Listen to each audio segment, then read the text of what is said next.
Finally student दरबार का session number 8 आज यहाँ पे हमारा स्टार्ट होने जा रहा है। टोटल 7 सेशन हम कंप्लीट कर चुके हैं। डेली हम यहाँ पे आधा घंटा पूरी की पूरी फैमिली के साथ यहाँ पर हम कुछ ना कुछ रिवाइज करते हैं और होप्स तो जो हमारे सेशन चल रहे हैं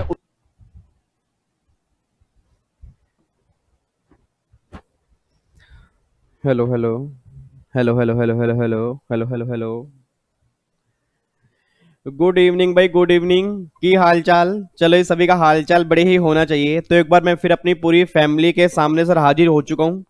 आज हमारे स्टूडेंट दरबार का पता है सेशन नंबर कौन सा है? पता है सेशन नंबर कौन सा है? आज हमारे स्टूडेंट दरबार का सेशन नंबर जो है ना वो 67 आज हम यहाँ पे स्टार्ट करने जा रहे हैं।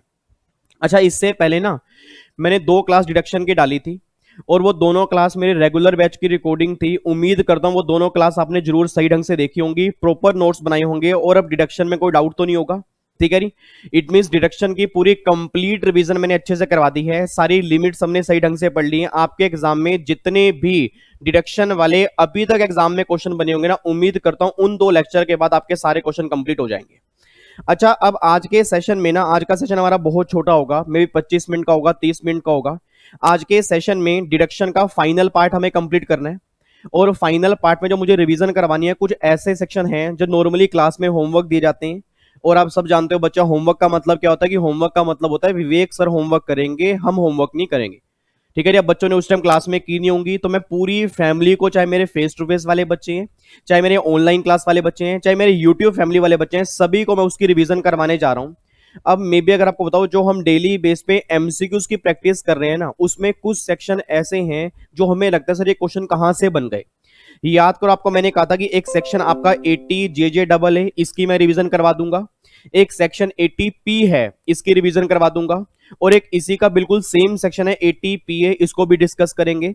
और एक 80 आई ए सेक्शन की सीरीज है जो मेनली ओल्ड सिलेबस के एग्जाम में कई बार क्वेश्चन बन सकते हैं, न्यू सिलेबस के एग्जाम के लिए रेलिवेंट नहीं है। तो इट मींस ये बात ध्यान देना कि आपने देखने सारे हैं, चाहे वो न्यू वाला बच्चा हो, ओल्ड वाला बच्चा हो, आधे घंटे का सेशन है, आपने जरूर पूरा देखना है।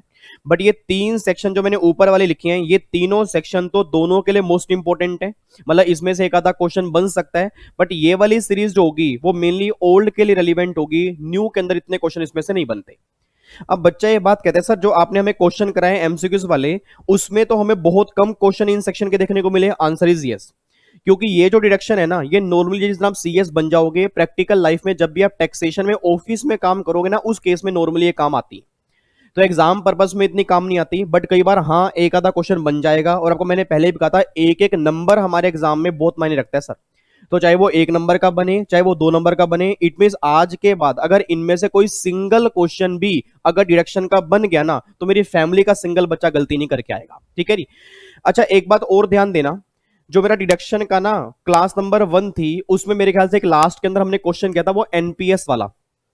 उसके अंदर मैं ना जल्दी जल्दी में एनपीएस लेना भूल गया था। याद अगर आपको NSC, sorry NSC, national saving certificate, मेरे ख्याल से मैं लेना भूल गया था 20,000 रुपए का, मतलब मैं पॉइंट एक लेना भूल गया था।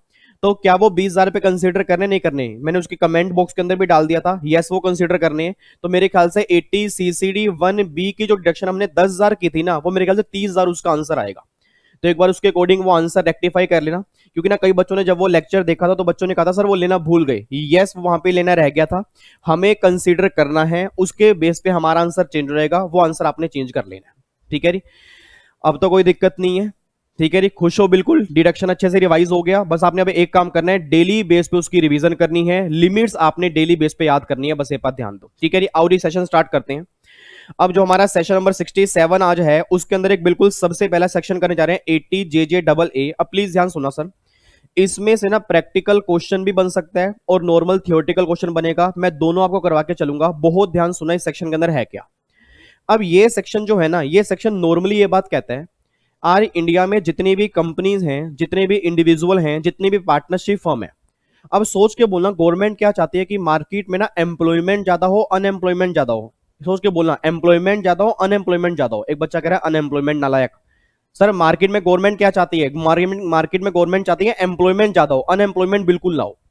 अब गवर्नमेंट उन लोगों को बेनिफिट देना चाह रही है कि भैया अगर कोई भी कंपनी, इंडिविजुअल या इवन कोई भी असेसी जो बिजनेस कैरी कर रहा है, कोई भी असेसी जो बिजनेस कैरी कर रहा है, पहली बात सैलरी क्लास वाले कवर नहीं है, अदर सोर्स वाले कवर नहीं है, हाउस प्रॉपर्टी वाले कवर नहीं है, कैपिटल गेन वाले कवर नहीं है, और तो और प्रोफेशन जो कैरी करेगा ना वो भी यहां पर कवर नहीं है।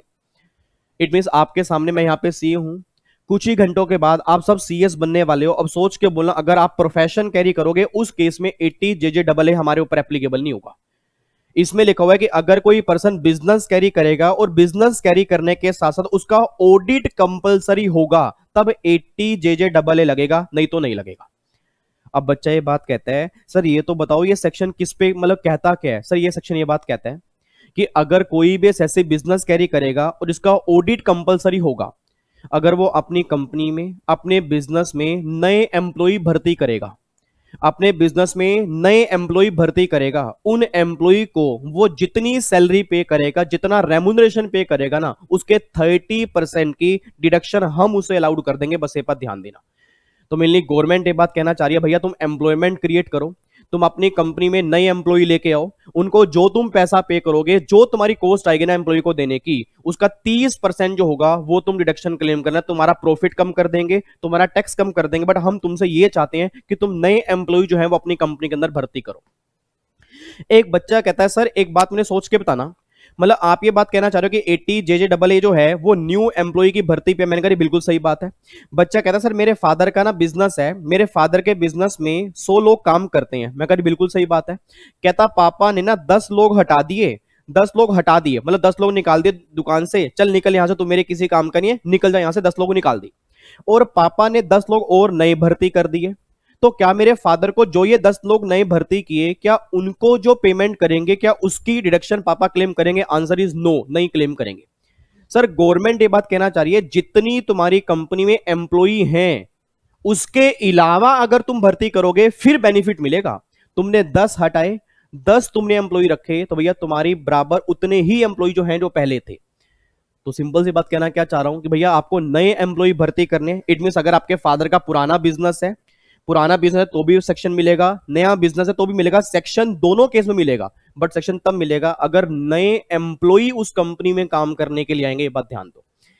एक बच्चा कहता है, भाई साहब मैं तो देख, मैं तेरे को बताऊं, विवेक सर से भी इंटेलिजेंट बन के दिखा दूंगा। तेरे को पता है मैं यहाँ पे ना टैक्स की चोरी करके दिखा दूंगा। मैंने कहा कैसे करके दिखाओगे? कहता है सर पता है क्या करूंगा, मैं 100 एम्प्लॉय नहीं रखूंगा, उनकी सैलरी 1-1 लाख रुपए दिखा दूंगा, 30% का बेनिफिट क्लेम कर लूंगा, और 10 दिन के बाद ना मैं सारे एम्प्लॉय हटा दूंगा। गवर्नमेंट कहती है अच्छा, अगर आप इंटेलिजेंट तो हम तुमसे ज्यादा इंटेलिजेंट हैं। तो पहली बात तो गवर्नमेंट ने यहाँ पे क्लैरिफाई की है कि जो तुमने एम्प्लॉय रखने हैं वो कितने दिन कम से कम काम करेंगे, और उनकी सैलरी जो है इससे ज्यादा नहीं होनी चाहिए। क्योंकि अगर सैलरी इससे ज्यादा होगी तो हम ये मान लेंगे कि तुम्हें वैसे भी उस एम्प्लॉय की रिक्वायरमेंट थी, तुमने हमारे चक्कर में नहीं रखा। तो मेनली ये सेक्शन उन लोगों के लिए है जो मार्केट में गरीब लोग हैं, मिडिल क्लास फैमिली हैं, जिनको जॉब नहीं मिल रही, जो 15-20 हजार पर मंथ के लिए कहते हैं कि बाबू रे मुझे जॉब दे दो, बाबू रे मुझे जॉब दे दो। जो 40,000 है, 50,000, सोच के बोला हम सीएस हैं, हम सीए हैं, तो भैया हमें तो 50-60 हजार पे चाहिए। तो गवर्नमेंट कहते तुम्हारी तो कंपनी को रिक्वायरमेंट है, तो अगर वो तुम्हें रख रही है, अगर कोई बिजनेसमैन तुम्हें रख रहा है, तुम्हारे ऊपर कॉस्ट बियर कर रहा है, उसके लिए सेक्शन नहीं है। ये मेनली उन लोगों के लिए है जो मिडिल क्लास फैमिली है, जो 20-25 हजार में भी काम करने को तैयार हो जाते हैं ना, ये सेक्शन उनके लिए है। तो पहली बात तो एक बार दोबारा से फटाफट कंक्लूड करो जी, सेक्शन क्या है। सेक्शन ये बात कहना चाह रहा है कि अगर कोई भी एसएससी, पहली बात ये सेक्शन, पहला क्वेश्चन क्या बनेगा एग्जाम में, सबसे पहला क्वेश्चन बनेगा 80 JJAA इनमें से किसके ऊपर एप्लीकेबल होगा? इंडिविजुअल, एचयूएफ, कंपनी, फर्म, या सबके ऊपर? सबके ऊपर। वर्ड क्या लिखा है? एनईएसएससी। दूसरा, बिजनेस कैरी करेंगे, प्रोफेशन कैरी करेंगे? सिर्फ बिजनेस कैरी करेंगे, और बिजनेस कैरी करने के बाद भी ऑडिट करवाना अगर कंपलसरी होगा तो सेक्शन लगेगा। 3 क्वेश्चन पहली लाइन के अंदर बन जाएंगे, ये बात ध्यान देना। एक बार पढ़ना स्टार्ट करो, क्या लिखा है? Eligible assessee, any assessee engage in the business to whom section 44AB apply, मतलब ऑडिट कंपलसरी है और बिजनेस होना चाहिए इंडिया में। इट मींस अगर बिजनेस इंडिया में होगा, ऑब्वियस सी बात है ना भाई, अगर बिजनेस बाहर होगा तो हमें बेनिफिट क्या होगा, बिजनेस अगर इंडिया में होगा, ये बात तो क्लियर है। देखो मैंने लिखा है प्रोफेशन, प्रोफेशन लिख के मैंने काटा हुआ है, तो प्रोफेशन वाला को ये केस नहीं मिलेगा। देखो जी डिडक्शन कितनी मिलनी है, 30% ऑफ एडिशनल एम्प्लॉय कॉस्ट। हाँ जी, एडिशनल एम्प्लॉय की जो कॉस्ट होगी, मैं दोबारा बोल रहा हूं, जितने एडिशनल एम्प्लॉय रखोगे, जितने नई एम्प्लॉय रखोगे, उसकी जो कॉस्ट होगी ना, उसका 30%। सर क्या 1 साल मिलेगा, 2 साल मिलेगा, कितने साल मिलेगा, हर साल मिलेगा, कितने साल मिलेगा, 3 साल लगातार, 3 साल लगातार मिलेगा। इट मीन फॉर एग्जाम्पल मेरी कॉस्ट अगर निकल के आ रही है एडिशनल एम्प्लॉय की 1,000 रुपए, उसका 30% कितना हो गया, 30% कितना हो गया जी, 1,000 रुपए का अगर मैं 30% निकालूंगा, हे भगवान 1,000 रुपए का 30% कितना आएगा, 3,000। हे भगवान 1,000 रुपए का 30% कितना आएगा, 300 रुपए आएगा ना। तो भैया 300 रुपए 3 साल तक आप डेबिट कर सकते हो, डिडक्शन क्लेम कर सकते हो। गवर्नमेंट ये बात कहना चाह रही है, देखो क्या लिखा है, 30% additional employee cost deduction allowed for 3 consecutive year, 3 साल तक आपको बेनिफिट मिलेगा। अच्छा अब यहां पे ध्यान सुनना, अब यहां पे ध्यान सुनना, एडिशनल एम्प्लॉय कॉस्ट का मतलब क्या है, टोटल एम्प्लॉयमेंट पेड और payable to additional employee employed during the previous year. पहला, in case of existing business, पुराना बिजनेस पापा का है, additional employee cost shall be taken nil, आपकी कॉस्ट नील मान ली जाएगी if there is no increase in the total number of employee. 100 employee थे सर, पापा ने 20 निकाल दिए, 20 भर्ती कर दिए, तो क्या 100 के अंदर कोई फर्क आया, 100 के अंदर फर्क नहीं आया। एक बच्चा बोल पड़ा, कहता सर हमारी कंपनी में ना 100 एम्प्लॉय थे, पापा ने 20 निकाल दिए, 30 नए एम्प्लॉय भर्ती किए, तो पापा ने 10 एम्प्लॉय इंक्रीज कर दिए ना, उन 10 एम्प्लॉय की जो कॉस्ट होगी उसके लिए आप यहां पे डिडक्शन क्लेम कर सकते हो, बस एक बात ध्यान देना। और एक बात और, आपको डिटेल में जाने की रिक्वायरमेंट नहीं है, नहीं तो इस डिटेल का प्रैक्टिकल लाइफ में बहुत बड़ा इंप्लीकेशन है। आप सब जानते हो हमारे एमसीक्यूज हैं और आपने इतने सारे पेपर प्रैक्टिस कर लिया, आपने देखा होगा इसमें सिंगल क्वेश्चन प्रैक्टिकल कभी बना ही नहीं है। बट फिर भी मैं रिवीजन क्लास में थोड़ा डिटेल में इसलिए करा रहा हूं ताकि कई नालायक बच्चे ऐसे होते हैं जिनको ये पता ही नहीं है सेक्शन में कुछ है ऐसे, ठीक है ना। तो मेरी रिस्पॉन्सिबिलिटी, आपने मुझे सेनापति बना रखा है, तो अगर आपने मुझे सेनापति बना रखा है तो राजा तो आप ही हो ना, तो आपका सेनापति तो मैं हूं, तो सेनापति की रिस्पॉन्सिबिलिटी बनती है कि राजा को बचा के रखे। तो आप सब लोग मेरे राजा लोग हो, तो सेनापति मैं हूं, तो मेरी रिस्पॉन्सिबिलिटी बनती है कि अगर एग्जाम में क्वेश्चन बन जाए तो मेरे राजा लोग जो है वो क्वेश्चन एक सिंगल भी गलत ना करके आए। तो सिंपल सी बात, ये बात ध्यान रखना जी, अगर 20 एम्प्लॉय निकालती है 30 रखे, तो भैया 10 एम्प्लॉय एडिशनल रखे, उसकी जो कॉस्ट होगी उसका 30% यहां पे आ जाएगा। बाकी एक आधा मैं क्वेश्चन करवा भी दूंगा आपको। आगे देखो जी, और अगर आपने कैश में पेमेंट की है, अगर आपने कैश के अंदर पेमेंट की है तो भी डिडक्शन अलाउड नहीं होगी। पेमेंट कैसे करनी है, अकाउंट पे चेक, अकाउंट पे ड्राफ्ट और इलेक्ट्रॉनिक क्लियरिंग सिस्टम, उससे पेमेंट करोगे तब ये बेनिफिट मिलेगा। अब देखो ये एग्जांपल क्या लिखा है, total employee as on 31 March 17 were 100 during the previous year 17-18 is employee left the job and is new employee join, then there will be no deduction. Suppose in above example 20 new employee join, then deduction will be allowed on salary paid to 5 employee. It means क्या है भैया, 15 employ थे, ठीक है जी, और 15 employ निकाले, 15 ही नहीं रखे, कोई दिक्कत नहीं है, 15 एम्प्लॉय निकाले, 20 नहीं रखे, तो 5 नए एम्प्लॉय आपने रखे, उस केस में आपको बेनिफिट मिल जाएगा। एक बच्चा कहता है सर अगर बिजनेस ही नया है फिर तो सारे एम्प्लॉय ही नए होंगे, तो क्या फिर मुझे बेनिफिट मिलेगा? Answer is yes. देखो आपका पॉइंट नीचे लिखा हुआ है, additional employee cost shall be paid और payable to the employee employed during the previous year, मतलब जो भी आप इम्प्लॉयमेंट्स पे करोगे नए एम्प्लॉय को, उसका बेनिफिट आपको मिल जाएगा। बच्चा कह रहे हैं सर ये नोट्स है कहाँ पे? नोट्स ना लायको आपके क्लास में, आपको जो हैंड रिटन बुक मैंने आपको दिखाई थी, जो बच्चे फेस टू फेस वाले हैं, जब मैंने डायग्राम बनाया था उसके अंदर मैंने आपको हैंड रिटन बुक दिखाई थी, और ये हैंड रिटन बुक मेरी एक्सपर्ट बनो की वेबसाइट पे भी कई बच्चों ने, जिन्होंने भी परचेज की होगी, जिन्होंने परचेज नहीं की वो यहाँ से नोटिंग कर सकते हैं, जिन्होंने भी परचेज किया इनकम टैक्स की हैंड रिटन बुक, उसके अंदर डिडक्शन के चैप्टर में पॉइंट दिया हुआ है, ठीक है जी। उसके बाद देखो अब additional employee do not include, additional employee में क्या नहीं आएगा जी, अब ध्यान रखना, एडिशनल एम्प्लॉय में कौन कौन से एम्प्लॉय नहीं कवर होंगे, employee whose emoluments more than 25,000 per month, मतलब अगर किसी की सैलरी 25,000 पर मंथ से ज्यादा है उसको एडिशनल एम्प्लॉय में काउंट नहीं करेंगे, 80 JJAA का बेनिफिट उसको नहीं मिलेगा। सर अगर मान लो किसी के ना कंपनी है, उसने ना बिजनेस कैरी कर रही है और एज ए कंपनी सेक्रेटरी उसने मुझे अपॉइंट किया, ठीक है जी, और मान लो मेरे को सैलरी दे रहा है 50,000, तो क्या मुझे बेनिफिट मिलेगा? Answer is no. अगर आप उस कंपनी के एम्प्लॉई हो और सैलरी 25,000 पर मंथ तक होगी तो फिर वो कंपनी जो कॉस्ट बियर करेगी उसको बेनिफिट मिल जाएगा, 25,000 पर मंथ से ऊपर वाली सैलरी वाले केस में ये बेनिफिट नहीं मिलेगा। तो क्वेश्चन ध्यान से पढ़ना जी, क्वेश्चन में अगर किसी एम्प्लॉय की सैलरी 25,000 से ऊपर है उसके ऊपर सेक्शन एप्लीकेबल नहीं होगा। उसके बाद employee for less than 240 days in a year, अगर 240 दिन से कम काम किया एक प्रीवियस ईयर में तो आपको बेनिफिट नहीं मिलेगा। 240 दिन या उससे ऊपर काम करोगे तब बेनिफिट मिलेगा, नहीं तो नहीं मिलेगा। तो भैया कम से कम 240 दिन काम करना है, तो अप्रोक्सीमेट ये लगा लो मेरे ख्याल से 8 महीने, एक साल में 8 महीने उस कंपनी में अगर काम करोगे तो उस साल बेनिफिट मिल जाएगा। उसके बाद employee does not participate in RPF, अगर आप आरपीएफ में पार्टिसिपेट नहीं कर रहे, क्योंकि एम्प्लॉई सब जानते हो आरपीएफ में कंट्रीब्यूट करते हैं। अगर कोई एम्प्लॉई ऐसा है जो आरपीएफ में कंट्रीब्यूट नहीं कर रहा, इसको हम बोलते हैं normally casual worker, contract worker, casual worker, तो उनको ये बेनिफिट नहीं मिलता। employee for whom the entire contribution is paid by the government under employee pension scheme notified in accordance with the provision of employee provident fund and miscellaneous provision act 1952। यहां पे कहना चाह रहे हैं employee for home the entire contribution is paid by government, अगर किसी employee का सारा कॉन्ट्रीब्यूशन गवर्नमेंट ही पे कर रही है तो उस केस में बेनिफिट नहीं मिलेगा।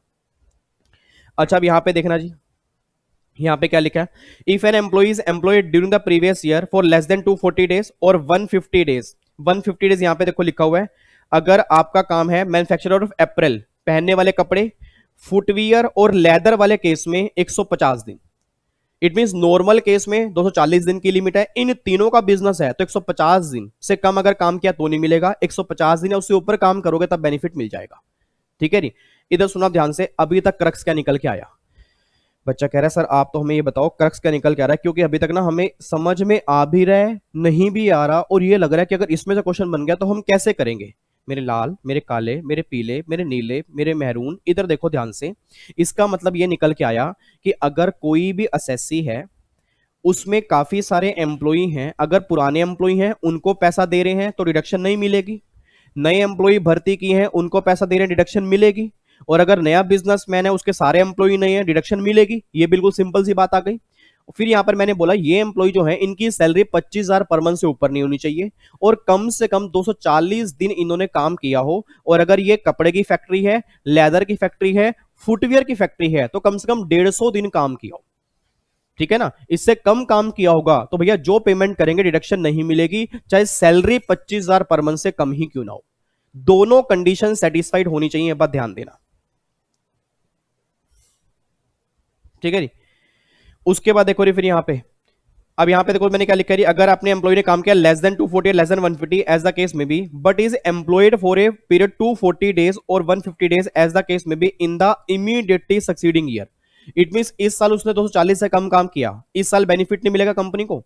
अब अगले साल 240 दिन से ऊपर काम कर लिया तो क्या अगले साल वो बेनिफिट क्लेम कर सकता है, नहीं कर सकता? यस कर सकता है, कोई दिक्कत वाली बात नहीं। मतलब जिस साल भी 240 दिन या उससे ऊपर काम किया होगा, और लेदर, फुटवियर और अप्रैल वाले केस में 150 दिन या उससे ऊपर काम किया होगा, तो उस साल वो बेनिफिट क्लेम कर रहा है, कोई दिक्कत वाली बात नहीं है। और बेनिफिट कितना मिलेगा, जितनी वो कॉस्ट बियर करेगा उसका 30% का बेनिफिट उसको मिल जाएगा।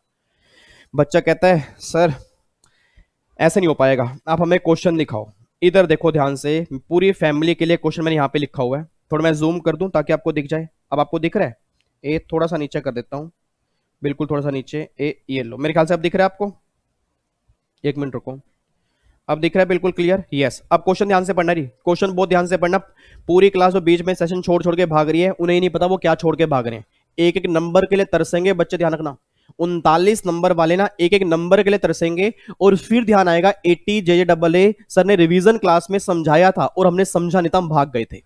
अभी भी टाइम है, समझ लो। इधर देखो ध्यान से, XYZ and company start business किया 1 अप्रैल 19 को, इस दिन बिजनेस स्टार्ट किया 1 अप्रैल 19 को। उसने एम्प्लॉय अपॉइंट करने स्टार्ट किए, 1/4/19 को एम्प्लॉय अपॉइंट किए, 1 जुलाई 19 को अपॉइंट किए, 1 अक्टूबर 19 को अपॉइंट किए, 1 दिसंबर 19 को अपॉइंट किए, 1/4/19 को 4 एम्प्लॉय अपॉइंट किए, इस दिन 15 एम्प्लॉय अपॉइंट किए, इस दिन 20 एम्प्लॉय अपॉइंट किए, इस दिन 24 एम्प्लॉय अपॉइंट किए। सैलरी 20,000 पर मंथ है, 25,000 पर मंथ है, 30,000 पर मंथ, 23,000 पर मंथ है। पहले तो देखते ही बताओ, देखते ही बताओ इस XYZ एंड कंपनी को किस केस में डिडक्शन मिलेगी और किस केस में नहीं मिलेगी। अच्छा, किस केस में नहीं मिलेगी, देखते ही क्या लग रहा है किस में नहीं मिलेगी? सर देखते ही लग रहा है ये जो तीसरे वाला केस है ना, इसको तो मैं यहां से काट ही रहा हूं, क्योंकि ये जो 20 एम्प्लॉई मैंने भर्ती किए हैं इनकी पर मंथ सैलरी 25,000 से ज्यादा है, उस केस में इनको बेनिफिट नहीं मिलेगा। तो देखो यहां पे 30,000 है तो भैया बेनिफिट तो मिलेगा नहीं। अच्छा, बच्चा कह रहा है सर फिर तीनों के अंदर मिलेगा, तीनों के अंदर मिलेगा, बट ध्यान रखना 1 दिसंबर 19 को ज्वाइनिंग है, तो 1 दिसंबर 19 से 31 मार्च 20 तक क्या इसको 240 दिन हो चुके हैं? मैं ये मान रहा हूं लेदर वाला केस नहीं है, फुटवेयर वाला केस नहीं है, तो क्या 240 दिन हो चुके हैं? नहीं, 240 से कम दिन हुए हैं। अगर 240 से कम दिन हुए हैं तो भैया इसको भी बेनिफिट नहीं मिलेगा, ये भी यहां पे क्रॉस हो गया। इस तरह से प्रैक्टिकल क्वेश्चन बनेगा इसका, कभी बना नहीं है, कभी बना नहीं है। अप्रोक्सीमेट 10 अटेम्प्ट हम कर चुके हैं डेली, 10 अटेम्प्ट में सिंगल प्रैक्टिकल क्वेश्चन में अपने खुद देखा होगा कभी नहीं बना। 80 जेजेडबल में क्वेश्चन बना क्या है? डिडक्शन कितने परसेंट मिलती है? 30%। किसको मिलती है? एनईएसएससी। कितने दिन काम करना है? 240 या उससे ऊपर काम करना है। लेदर वाले केस में 150 उससे ऊपर काम करना है। ये क्वेश्चन बनते हैं बस। बट फिर भी अगर प्रैक्टिकल बनेगा, 25,000 से ऊपर वाले क्रॉस हैं, एक 240 दिन से कम वाले वो भी क्रॉस हैं, तो बचे कितने हैं? सिर्फ ये दो तो बचे। अब देखो यहाँ पे 4 एम्प्लॉई पूरे 12 महीने, क्योंकि 1 अप्रैल को ज्वाइनिंग है, 1 अप्रैल से 31 मार्च, पूरे 12 महीने, और सैलरी 20,000 है। तो भैया इतनी कॉस्ट ये कंपनी बियर कर रही होगी, सॉरी फर्म बियर कर रही होगी, इतनी कॉस्ट ये बियर कर रही होगी। उसके बाद यहाँ पे 15 एम्प्लॉई हैं, 9 महीने। 9 महीने क्यों? जुलाई में ज्वाइनिंग है ना, तो जुलाई से मार्च 9 महीने आ गए। अब अगर जुलाई से मार्च 9 महीने हैं, 25,000 है, तो 33,75,000 ये कॉस्ट आ गई। टोटल कॉस्ट आ गई कंपनी की इतनी। अब टोटल कॉस्ट XYZ कंपनी की कॉस्ट आ गई इतनी, इसका 30% उसको अलाउड हो जाएगा। इसका 30% निकालूंगा, मेरे ख्याल से 1,30,500, ये 19-20 में अलाउड होगा, 20-21 और 21-22, 3 साल कॉन्जिक्यूटिव ईयर जो होंगे ये आपको अलाउड होंगे। बताओ, ये क्वेश्चन था। सर आगे मत बढ़ना, सर आगे मत बढ़ना, कसम से पाप लगेगा आपको सर, आगे बढ़ोगे। क्या हुआ सर? एक बार दोबारा बता दो ना प्लीज मेरे लाल।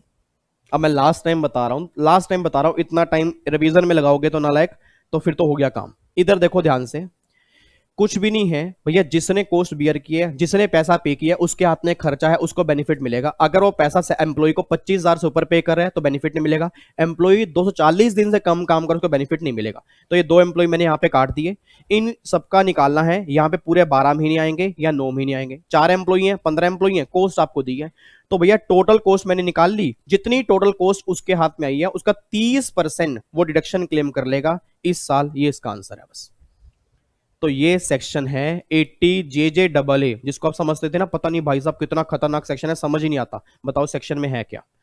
कुछ भी सेक्शन में नहीं है भैया। जो नए एम्प्लॉय आते हैं उनको लिए जो कॉस्ट बियर करते हैं उसको ये बेनिफिट मिलता है बस। ठीक है, एक बार मैं इसका भी यहाँ पे, जिनके पास हैंड रिटन बुक है, ठीक है, उनको तो कोई दिक्कत नहीं है। जो क्लास वाले बच्चे मेरे ख्याल से उन्होंने भी ये यहाँ पे फोटो क्लिक की होगी, और बाकी जो यूट्यूब फैमिली के बच्चे हैं उन्होंने हैंड रिटन बुक परचेज की है तो भी कोई दिक्कत नहीं की, तो एक बार यहां से इसकी फटाफट से फोटो क्लिक कर लो। जल्दी फोटो क्लिक करो।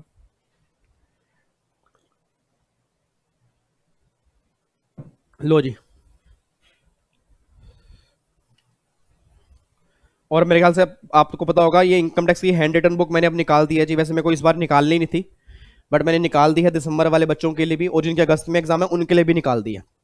तो एक्सपर्ट बनो की वेबसाइट पे जाके ना आप इसको ऑर्डर कर सकते हो, बट ध्यान रखना हार्ड कॉपी में थोड़ा 8 से 10 दिन लगेंगे सर, क्योंकि बहुत प्रॉब्लम चल रही है डिलीवरी के अंदर, बड़े नखरेबाजी कर रहे हैं डिलीवरी वाले। बट हाँ, आ जाएगी आपके पास। और अगर ई बुक चाहिए तो ई बुक भी आपको मिल जाएगी। ठीक है, ये हो गया। चलो, तो ये सेक्शन हमारा हो गया जी। अब फटाफट से आओ जी, अगला सेक्शन देख लो।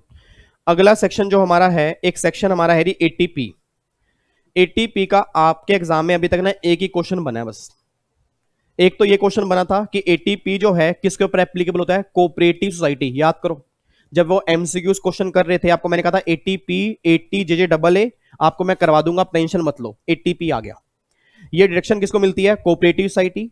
अब ये कोऑपरेटिव सोसाइटी कौन कौन सी है? देखो क्या लिखा है, available to primary agriculture credit society, जो एग्रीकल्चर सोसाइटी होती है उनको मिलती है, और primary cooperative agriculture and rural development bank उनको मिलती है। इनके अलावा कोई भी कोऑपरेटिव सोसाइटी होगी ना, उनको बेनिफिट नहीं मिलेगा।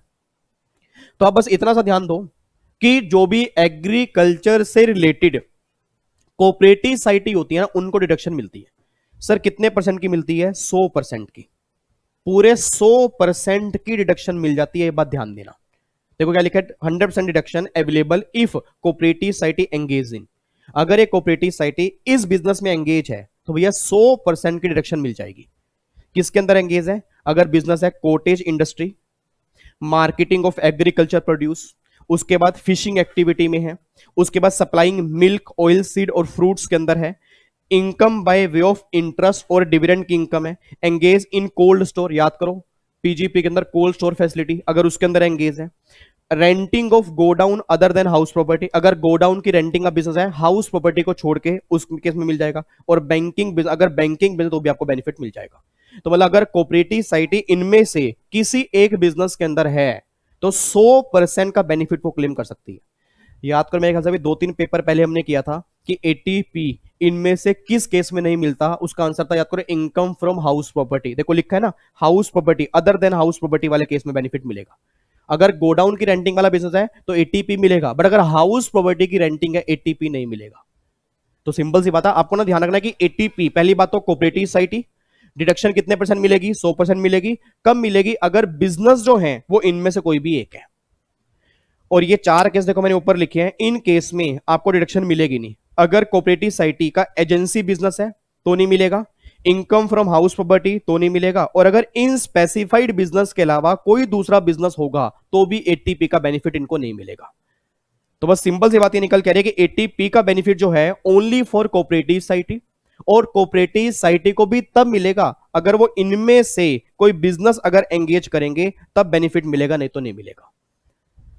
तो इसकी फोटो अगर क्लिक करनी है तो क्लिक कर सकते हो सर यहां से।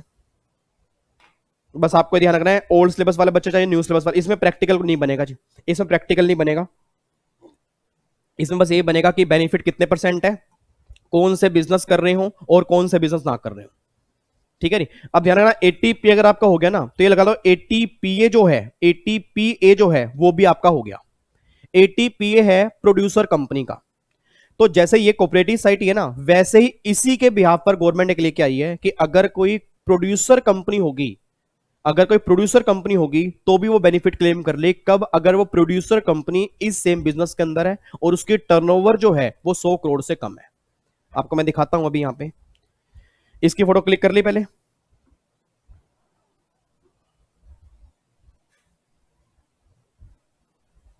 इसकी फोटो क्लिक कर लो जी। ठीक है जी। अब यहां पे किन किन केस में नहीं मिलेगा ये भी फोटो क्लिक कर लो। वैसे आप खुद भी रीडिंग कर सकते हो, बट कई नालायक बच्चे ऐसे ना कि होमवर्क का मतलब सोचते हैं कि विवेक सर होमवर्क करेंगे, तो इसलिए मैं आ ही गया हूँ। मैंने कहा चलो मैं ही करवा देता हूँ, अभी तो टाइम भी है, तो आपको ये ना लगे कि सर 1 नंबर में हमारा क्यों कट गया। और मैं भी, मेरे दिल में भी ये क्यों रहे कि मैंने आपका 1 नंबर के लिए सेशन क्यों नहीं लगाया। ठीक है जी। तो ये एटीपी हमारा हो गया। अब मैं आपको दिखा रहा हूँ, देखो यहाँ पे एटीपी है, देखो ये रहा प्रोड्यूसर कंपनी। देखो क्या लिखा है, आप थोड़ा सा रीड कर लो।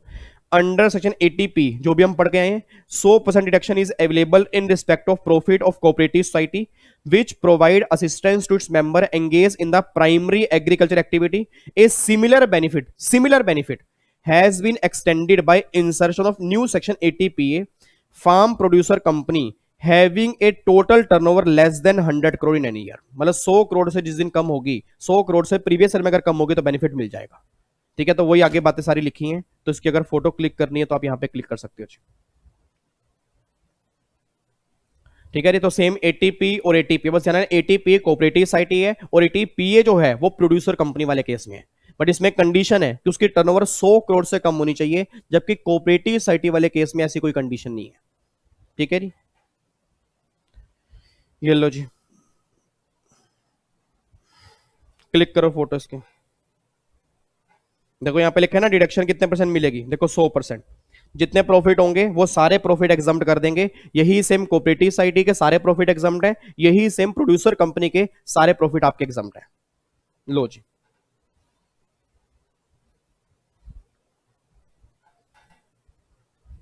ठीक है जी। इधर सुना ध्यान से, इधर सुनना। अब एक सेक्शन हमारा 80 JJAA हो गया, उसको मैंने काफी अच्छे से आपको करवा दिया विद एग्जांपल, क्योंकि इसमें से क्वेश्चन तो बनने के ज्यादा चांसेस होते हैं। ATP cooperative society, ATPA producer company, ये 3 बेनिफिट हो गए ना, जो तीनों आप क्लास में छोड़ के जाते हो नॉर्मली और एग्जाम में करके जाते हैं, इसमें से क्वेश्चन बनता है, तो मैंने करवा दिया। ध्यान रखना, अपने दोस्तों को भी बोल देना कि भैया इसकी रिवीजन क्लास जरूर देख ले, क्योंकि 80C से 80U सब करते हैं, बट ये 3 प्रोविजन जो है वो छोड़ के जाते हैं। और अब जो मेरा अगला प्रोविजन है वो है 80IA सीरीज, ये आपके सामने है जी। ये मेनली ओल्ड सिलेबस वालों के लिए ज्यादा रेलिवेंट है, न्यू वाले बच्चे भी जाए मत, सिर्फ 5 मिनट यहां पे रुक जाएं, 5 मिनट के बाद सेशन अपने आप खत्म हो जाएगा, क्योंकि सेशन को ज्यादा लंबा चौड़ा था नहीं, सिर्फ मेरी रिस्पॉन्सिबिलिटी थी कि इनकी भी रिवीजन करा दूं, क्योंकि एक बार रिवीजन हो जाएगी ना तो एग्जाम में दिक्कत नहीं आएगी। एक बार चेक करना, 80 IA IB IC ID IE और एक यहां पे 80 IAC है। अब ये ओल्ड सिलेबस के अंदर मेनली क्वेश्चन बनते हैं। ये सेक्शन जो है ना, इनको मैं बोलता हूं बिपाशा। बच्चा कहता है बिपाशा तो आपने हमें बताया था पीजीपी के चैप्टर में 35 AD सेक्शन, और 35 AD में जो हमारे 14 बिजनेस होते हैं, उन 14 बिजनेस में जो इन्वेस्टमेंट करते हो डिडक्शन 100% मिलती है। और उसमें जो हमारा 14th बिजनेस होता है, उसमें आपने कहा था बिपाशा बिजली पानी सड़क इंफ्रास्ट्रक्चर फैसिलिटी, उस केस में जो इन्वेस्टमेंट करोगे 100% मिलती है 35 AD। तो आप यहां पे क्यों कह रहे हो? याद करो, जब 35 AD मैंने करवाया था ना आपको, मैंने वहां पर एक बात बोली थी कि ऐसी ही सीरीज 80 IA की है, उसमें इन्वेस्टमेंट डिडक्शन मिलती है और इस सीरीज में ना प्रॉफिट एग्जम्प्ट होते हैं। एक बच्चा कहता है सर फिर तो अगर कोई पर्सन बिपाशा का बिजनेस करेगा, बिजली पानी सड़क वाला बिजनेस करेगा, तो फिर तो डबल बेनिफिट क्लेम कर जाएगा। मैंने कहा कैसे? कहता सर जो उसने इन्वेस्टमेंट की उसके लिए 35 AD, और उस बिजनेस से जो प्रॉफिट होंगे तो वो सारे एग्जम्प्ट होंगे इन सेक्शंस में। मेरे ख्याल से आप भूल गए, 35 AD के सेक्शन में पीजीपी के अंदर वहां लिखा हुआ था कि अगर 35 AD क्लेम कर चुके हो तो chapter 6A heading C 80 IA series जो है वो डिडक्शन तुम क्लेम नहीं कर सकते। तो सर ऑप्शन है या तो उस बिजनेस से आने वाले प्रॉफिट एग्जम्प्ट करवा लो, या वो इन्वेस्टमेंट की डिडक्शन दे दो बिजनेस के चैप्टर में। वो आपके ऊपर है कि आपने बेनिफिट लेना कौन सा है। तो जितने बच्चे मेरी फैमिली के सामने बैठे ध्यान देना सर, या तो 35 AD क्लेम करोगे या इनकम एग्जम्प्ट करेंगे। ये चीजें ना हम प्रैक्टिकल लाइफ में देखते हैं कि फायदा किस में है, और एग्जीक्यूटिव लेवल पे तो इतनी रेलिवेंट होती नहीं है। बट ओल्ड सिलेबस के अंदर 70 मार्क्स का इनकम टैक्स है ना, तो 70 मार्क्स के चक्कर में वो एक आधा क्वेश्चन कई बार डाल देते हैं, तो इसलिए उन्हें पढ़ना पड़ता है।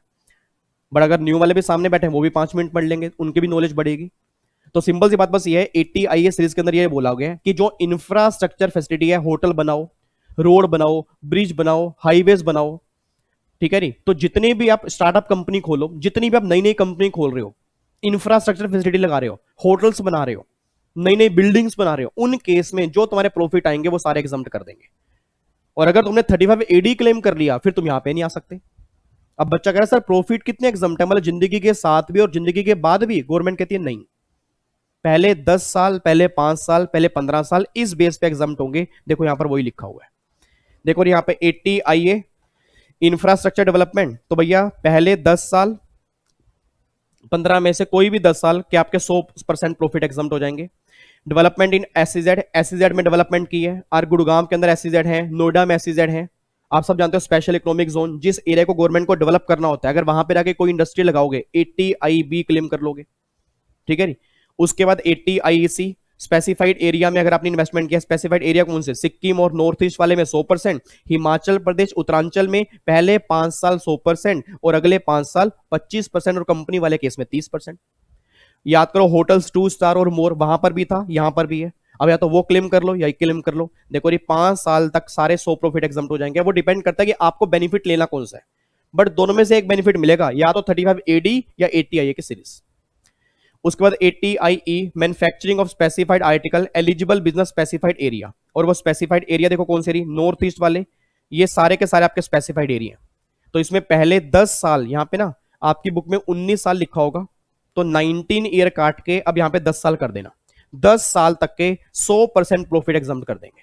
तो कमाल की बात देखो जी, आज जितने भी रोड बन रहे हैं, ब्रिज बन रहे हैं, हाईवेज बन रहे हैं, या तो वो सब 35 AD क्लेम करते होंगे, या वो 80 IA में सारे प्रॉफिट एग्जम्प्ट करवा लेते होंगे, जहां उन्हें फायदा ज्यादा लगता होगा उस बेस पे वो काम करते होंगे, ठीक है नहीं। और एक सेक्शन 80 IAC है, जो आज नई नई स्टार्टअप कंपनी खुल रही है। मोदी साहब क्या करें? Make in India, startup India, stand up India. नई स्टार्टअप कंपनी खोलो, उसमें इन्वेस्टमेंट करो, जो तुम्हारे प्रॉफिट आएंगे हम सारे एग्जम्प्ट कर देंगे, बट तुम्हारी टर्नओवर जो है उसकी 25 करोड़ तक होनी चाहिए। तो ये बेनिफिट मिलेगा कंपनी LLP जिसकी टर्नओवर 25 करोड़ तक है।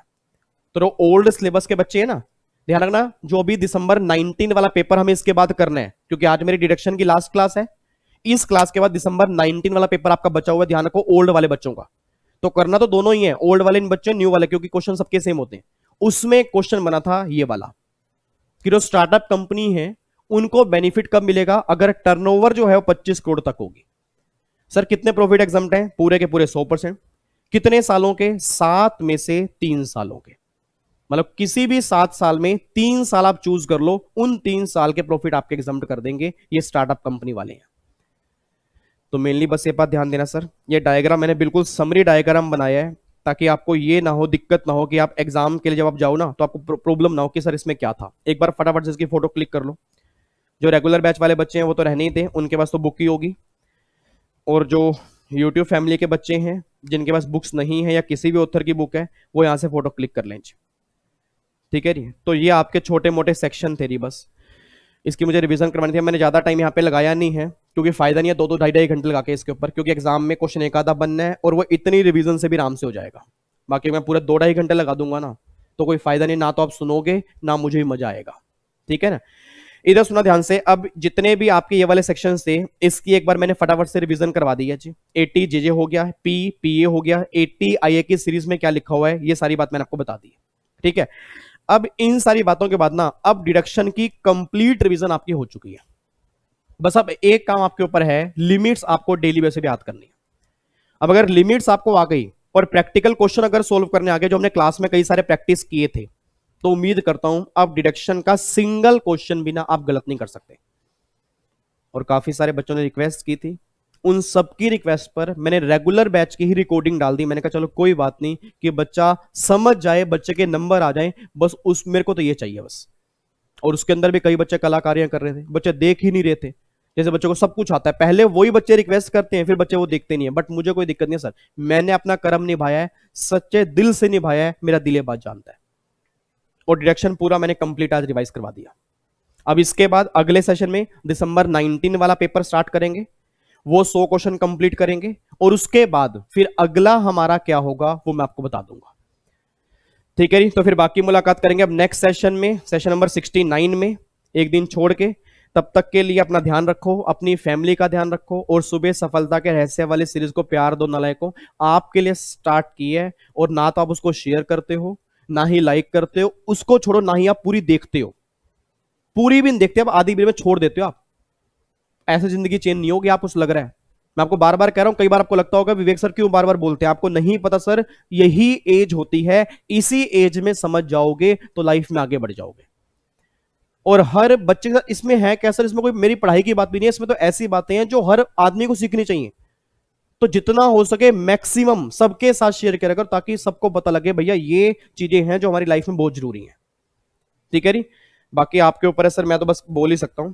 चलो जी, फिर बाकी मुलाकात करेंगे नेक्स्ट सेशन में जी, सेम टाइम सेम जगह। ओके जी, bye bye, thank you so much, जय हिंद, God bless you, love you, take care, खुश रहो, मुस्कुराते रहो, अपना ध्यान रखो, अपनी फैमिली का ध्यान रखो, और देखो अच्छे से प्यार दो, लाइक करो, शेयर करो। बाकी मैं आता रहूंगा, आप भी अपनी तैयारी करते रहो, और बहुत टाइम बचा है, इस बार अच्छे मार्क्स लेके आने, बस ये बात ध्यान देना, इस बार कोई रिवीजन में कमी नहीं होनी चाहिए। ठीक है, bye bye, love you so much, take care.